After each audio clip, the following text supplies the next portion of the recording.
Apoio Cultural, Assembleia Legislativa, valorizando o talento gaúcho. Um lunático? Um gênio? Quem era aquele professor que vagava pelas ruas da capital da província falando coisas estranhas?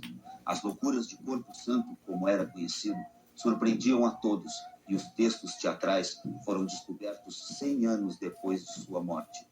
Histórias extraordinárias.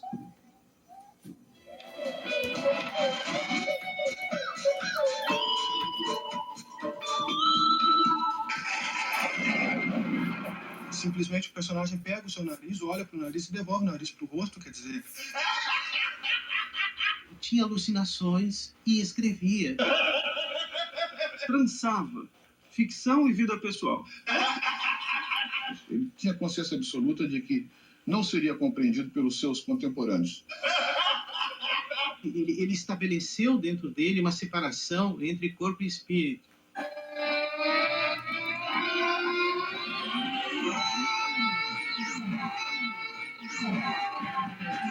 Meu corpo, até esse momento, era pura carne animada de um pouco de espírito. Ou se já nele existiu o santo, que na idade de 34 anos subiu ao céu. A memória que chegou dele, quer dizer, o imaginário do Corpo Santo, era de um louco. José Joaquim de Campos Leão, o Corpo Santo, nasceu em 1829 na cidade de Triunfo e levou uma vida conturbada. Considerava-se um gênio e artista incompreendido pela conservadora sociedade gaúcha no século XIX. Falecido meu pai em 1839, vim para essa cidade em 1840 estudar gramática nacional e aplicar minha espécie de trabalho lucrativo, que mais conviesse a mim e a minha família. Através da arte, através do teatro, da poesia, ele tentava organizar e, de certa forma, dar algum senso à sua vida. Já em Porto Alegre, em 1850, Corpo Santo ingressou no magistério, tornando-se um respeitado professor. No ano de 1855, ele casou com Idácia de Campos Leão. O Corpo Santo passou por vários estágios. Em vida, é aquele ser que foi incompreendido, que foi execrado, que foi interditado, e depois da morte ele foi absolutamente esquecido. Tem uma frase assim, bastante peculiar quando diz assim, que só 100 anos após a morte dele ele seria compreendido. Uma doença mental foi diagnosticada muito cedo em Corpo Santo. A partir daí, ele foi afastado da família, da sociedade e da carreira de professor de gramática. Nesses momentos de sofrimento, ele produziu uma obra literária que só seria descoberta 100 anos depois.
Começou no momento em que ele resolveu assumir o nome dele, quer dizer, criar um nome para ele, né? Porque ele era Joaquim José de Campos Leão e adotou o nome de Corpo Santo.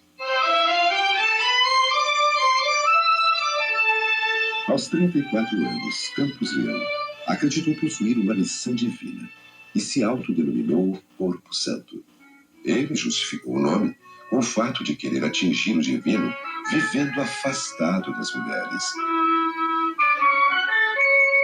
Quando aconteceu isso, ele expulsou de casa a mulher, as 3 filhas. Os médicos de Porto Alegre diagnosticaram em Corpo Santo uma doença chamada monomania. O juiz nomeou um curador para gerir seus bens. Corpo Santo tentou anular a interdição judicial.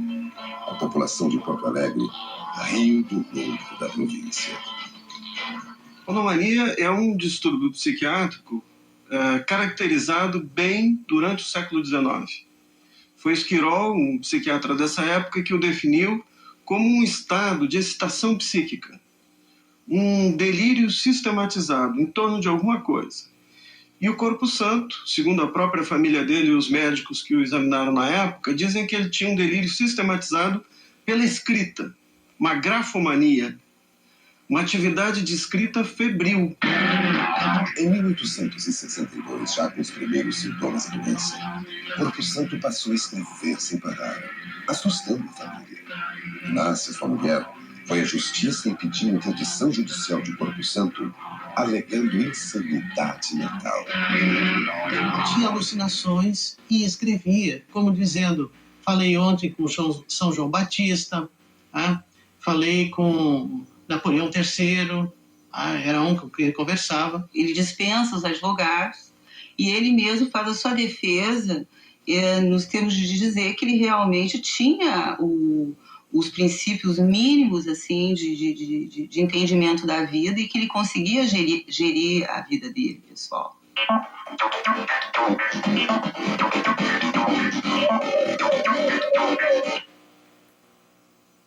Não sei que diabo tenho nessa cabeça. Nem São Cosme, que é da minha particular devoção, é capaz de adivinhar o que se passa dentro desse corpo. Porém, a verdade é que todos os dias, todas as horas, faço novas preces. Gabriel! Gabriel! Que diabo estás fazendo nesse fogão? Estás a roer os tijolos, julgando serem de goiabada. Que gastrônomo. É capaz. Já estou com medo. Ai, diabo. Até já me roeu um pedaço do nariz quando eu ontem dormia. Eu fui a primeira pessoa, o primeiro diretor, a encenar textos do Corpo Santo. Isso aconteceu aqui em Porto Alegre, no Clube de Cultura, em setembro de 1966. Era uma estreia absoluta, mundial.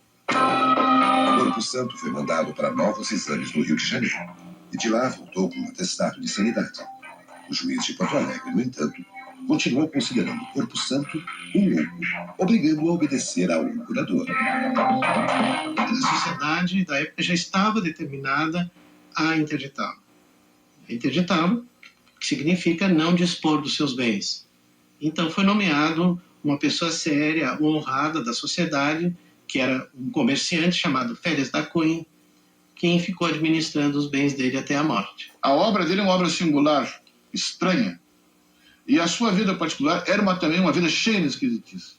São famosos os casos de ele entrar em casa pela janela, botar uma escada, perseguir a mulher na rua. Uma ruptura com a dramaturgia tradicional, uma ruptura no sentido da estrutura, no sentido da temática, muitas vezes, mas principalmente no que se refere à expressão, por lidar com o nonsense, né? Ou seja, o sem sentido.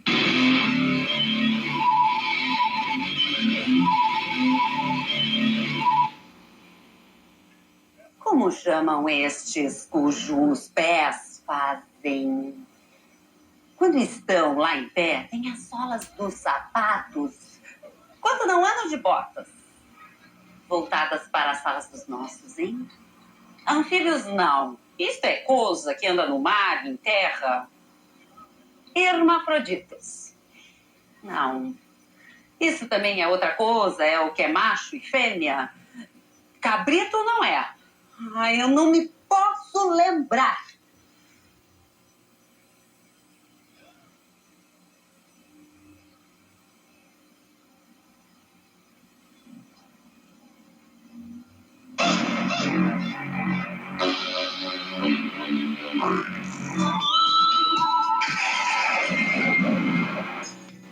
Que boa. 1877, Corpo Santo abre uma tipografia em Porto Alegre e começa a preparar os 9 volumes da Enciclopédia aos 6 meses de uma enfermidade. A publicação reuniria toda a sua obra considerada revolucionária para a época. E aí é que tem a notícia do surgimento do primeiro luminoso no centro de Porto Alegre. Foi quando ele colocou uma caixa, vazado o nome da tipografia e colocava velinhas acesas para poder aparecer o nome da tipografia. E quando chegou na idade madura, então ele resolveu assim pôr tudo para fora nessa obra, na enciclopédia, né? E colocou da maneira mais desordenada possível. Ali dentro há as peças de teatro que se conhecem dele, há poemas.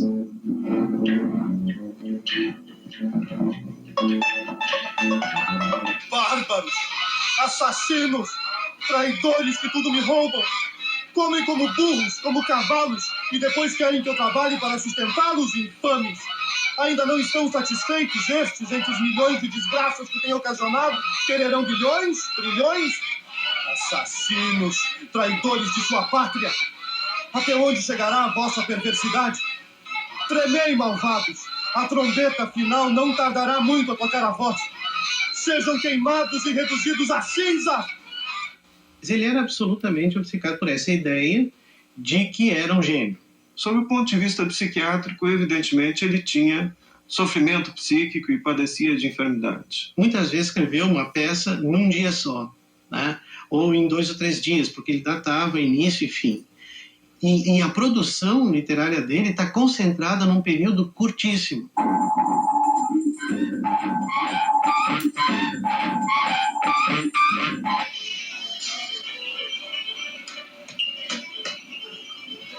Hei de mandar a olaria fazer de propósito uma mulher. Uma mulher para com ela me ligar sem os preenchimentos das formalidades religiosas. E pobre não me serve. Há de ser rica, formosa e asseada, senão nem assim combino. Me combino ou concubino? Quem gemera? Quem estará doente? Ah, quem há de ser? É a cabritinha da minha avó, tia, irmã que acaba de parir 3 cabritos. Corpo Santo quis fazer uma reforma ortográfica na língua portuguesa. Propôs suprimir letras inúteis, como o U depois do Q, eliminar o PH usando apenas o F, eliminar o C e o X com o som de Q, substituindo-os pelo próprio Q. Isso aí, claro, isso é um delírio absoluto, né? Porque realmente, e é interessante o seguinte, nem ele é muito fiel ao próprio sistema ortográfico que ele inventou, né? Contudo, a ideia do sistema ortográfico era facilitar a aprendizagem da língua.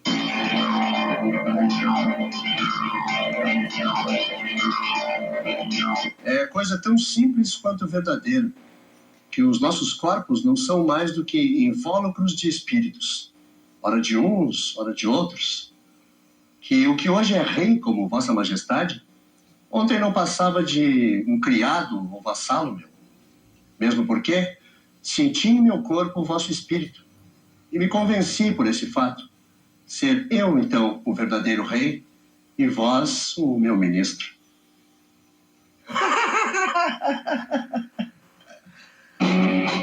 Corpo Santo faleceu em 1883, aos 54 anos, de tuberculose. No século XIX, ele rompeu regras, aproximando-se muito mais dos dias de hoje do que dos tempos em que viveu. É uma obra que no século XIX pode não ter sido entendida, né? Porque talvez tenha sido considerado como um mau texto. Mas hoje ele revolucionou realmente a história da literatura brasileira. Não há livro que se escreva sobre o teatro no Brasil sem que se cite o Corpo Santo e a sua grande importância. Eu considero o Corpo Santo a figura mais original que nós tivemos na história do Rio Grande do Sul. Sem dúvida nenhuma, né? Porque ninguém fez ou escreveu ou disse o que ele escreveu, disse e fez.